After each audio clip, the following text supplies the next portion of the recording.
Hello，大家好。今日嘅視頻咧，想同大家分享捧心蘭換盆。其實呢盆花咧，舊年先至換咗盆嘅啫，本來唔應該咁快又要換盆，再加上係咁凍嘅天氣添。但係冇辦法啦，睇下呢度有一隻芽咧，標咗喺呢度，但係夾扁咗啊，出唔到嚟。所以喺咁凍嘅天氣咧，都要嗱嗱聲同佢換盆。順便同大家講下呢種咁嘅蘭花咧，換盆嘅時候要注意啲乜嘢？首先睇下呢個盆啦，本來呢個盆咧係圓盆嚟嘅，而家你睇下變晒形啊！呢個盆咧唔係軟膠盆嚟嘅，係硬膠盆嚟嘅。啲球莖咧將個盆直情係咁樣撐開咗。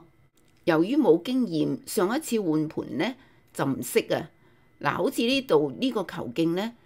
換盆嘅時候只係一棵苗，而家咧佢長到咁大，仲生到一個苗。而家呢個苗咧，呢個球莖喺度脹大，就將呢個球莖夾硬咁逼過去啦。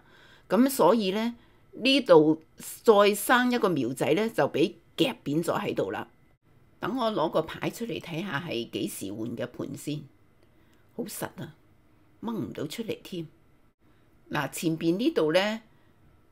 呢三個球莖咧就係換盆嗰時已經係有噶啦，而呢個球莖咧當時仲係一隻手指咁嘅幼苗，咁啊諗住6寸盆就夠晒大啦。點知哇，佢大起上嚟個球莖係咁巨大嘅，所以咧換盆就應該換大一啲啦。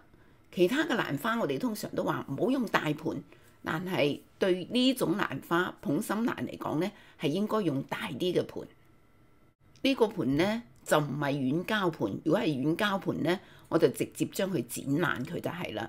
但係呢個係硬膠盆咧，好難剪啦，所以我就想直接將佢成嚿掹出嚟，然後坐落呢個盆入邊。呢個盆咧，我覺得仲係有少少細，咁點辦咧？嗱，唔係大好多㗎咋。咁我嘅諗法咧就係將佢抬高佢，等嗰個植料咧平齊嗰個盆邊，咁樣咧，佢嗰啲球莖長大嘅時候，咁嗰個盆邊咧就唔使頂住個球莖，同埋咧，如果佢再出新芽嘅時候，因為呢啲瓦盆咧係唔透明噶嘛，就唔可以好似呢個咁樣睇到佢隻芽夾死咗喺入邊咯。咁佢就可以喺盆面度直接生長，大不了就出咗個盆外邊啦。所以咧，首先就加啲水草喺個底嗰度。再溝少少嘅木炭，因為咧呢啲花喺夏天嘅時候咧要好高濕嘅，咁水草啊比較保濕啦，加啲木炭咧就有殺菌嘅作用啦。咁而家咧就將呢盆花咧成棵掹佢出嚟睇下得唔得先。哇，好實啊！底下又冇窿頂唔到佢上嚟喎。出力試下先，再試多一次，因為我真係唔想剪盆啊！呢個牌鬆咗喎，睇下個日期，22年嘅時候買嘅，24年換嘅盆，先至1年嘅時間，咁我就覺得真係冇必要換植料咯。喺個盆邊嗰度咧，出力咁樣捏下佢啦。有時咧咁樣捏鬆咗之後會好掹啲嘅，但係都係唔得喎。借助工具啦，用啲嘢將個盆邊嗰度插鬆佢，而家咧就 OK 啦。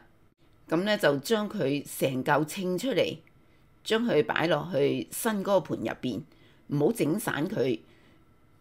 哦，係啦，我咧就會喺個盆底嗰度咧加幾粒魔肥落去，呢個作為一個底肥啦。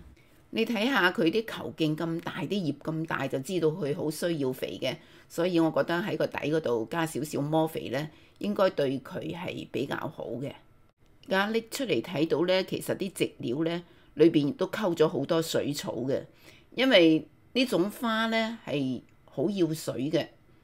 咁我咧就咁樣拎佢上嚟，然後將舊嘅球莖嗰部分咧就貼住個新嘅盆邊。而家睇落咧個高度就啱啱好啦。嗱，就係咁樣樣。咁新嘅球莖呢邊咧就留到好多空間啦。咁佢個球莖長大咧，都仲可以發一次新苗咧，應該都仲夠位置嘅。嗱，頭先俾夾住嗰個新苗咧，就喺呢度，放大俾大家睇下先。嗱，夾到扁晒喺呢度。金雲換到新屋，呢個細路咧可以打橫打掂生都得啦。順手咧就將佢旁邊嘅呢啲枯葉咧清咗佢，費事佢留喺度俾啲蟲匿喺度啊，同埋容易滋生細菌。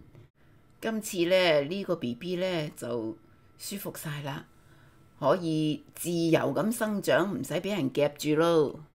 跟住落嚟咧就用啲腍腍地嘅水草攝喺個盆邊嗰度，將呢盆花攝實佢。呢度要注意一點，就係嗰隻芽咧好容易俾傷到嘅，用隻手指咧揞住隻芽先，然後再嚟咁樣攝，保護嗰隻芽。因為呢啲 BB 咧係最容易屈一下就冇咗噶啦，所以隻手指咧要撳住呢個位置，擋住嗰隻芽，唔好俾啲水草困到佢。將啲水草咧扼滿扼實咁就得啦。重點係唔好冚住嗰個新芽，等佢露出嚟。如果唔係咧，好容易會扼爛呢隻芽嘅。咁呢個上盤嘅過程咧就完成啦。嗱，呢一邊係舊嘅球莖，舊嘅球莖咧係貼晒盤邊噶啦，盡晒啦。呢一邊咧就睇落去好似仲有好多空間，但係其實咧都唔係好多㗎咋。你睇下佢個球莖咧係非常之大嘅，所以一兩個球莖咧就已經會佔滿呢個位置㗎啦。如果我有盤嘅話咧，我覺得仲應該再大一級嘅盤，但係因為冇啦，手頭上呢個係最大啦，所以咧就咁都 OK 嘅。我覺得咧可能過1年咧，佢就已經會長到盤邊㗎啦。你睇下呢個球莖，好似個大雞髀咁，所以要留多啲位。所以捧心蘭咧同一般嘅蘭花換盤咧係完全調轉嘅，要大啲嘅盤啦，同埋咧要種高啲，唔好種咁低。再睇翻佢嘅名籤上邊呢個日期咧，我就唔改啦，因為裏邊嗰啲植料係冇換過噶嘛。咁我記呢個日期咧，最主要係想知道啲植料係幾時嘅，因為啲植料太舊咧會酸化，所以要記低呢個日期。咁咧就搞掂啦。今次嘅換盤咧，其實唔可以真正叫換盤，係升盤。